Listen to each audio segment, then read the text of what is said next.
বাহরাইনের শ্রমবাজার বাংলাদেশের জন্য অত্যন্ত গুরুত্বপূর্ণ এবং দীর্ঘদিনের ভিসা জটিলতা নিরসনে সাম্প্রতিক সময়ে বেশ কিছু ইতিবাচক পদক্ষেপ নেওয়া হয়েছে।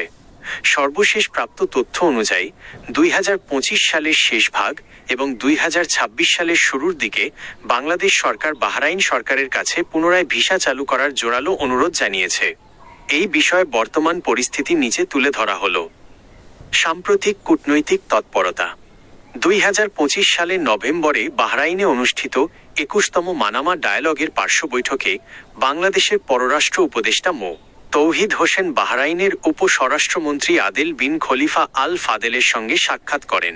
সেখানে তিনি মূলত তিনটি বিষয়ে জোর দেন: পেশাজীবী ও শ্রমিকদের ভিসা, দক্ষ, আধা দক্ষ এবং ব্যবসায়ী সহ সাধারণ কর্মীদের জন্য পুনরায় ভিসা সুবিধা চালু করা; ফ্যামিলি ভিসা, বাহরাইনে কর্মরত বাংলাদেশিদের জন্য তাদের পরিবারকে সাথে রাখার সুযোগ দেওয়া; অর্থনৈতিক সম্পর্ক, দুই দেশের জনগণের মধ্যে যোগাযোগ বৃদ্ধি এবং অর্থনৈতিক সহযোগিতা জোরদার করা। 2. বাহরাইন সরকারের প্রতিক্রিয়া। বাহরাইনের উপ-স্বরাষ্ট্রমন্ত্রী বাংলাদেশি প্রবাসীদের শ্রম ও অবদানের প্রশংসা করেছেন।